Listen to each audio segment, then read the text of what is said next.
I was born here. I mean, on this planet, like you.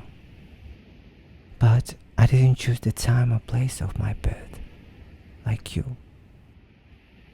I didn't even choose my first language or my name, just like you. I was put into the box of culture and country of birth, the boxes of biological sex and gender, and the box of identities made by society to be comfortable for others rather than for myself. It wasn't my choice at all.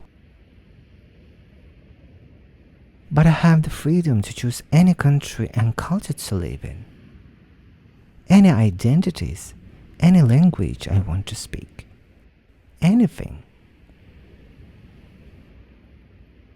And now I'm going to rebuild myself by my own choices. Because I'm human, multi-human.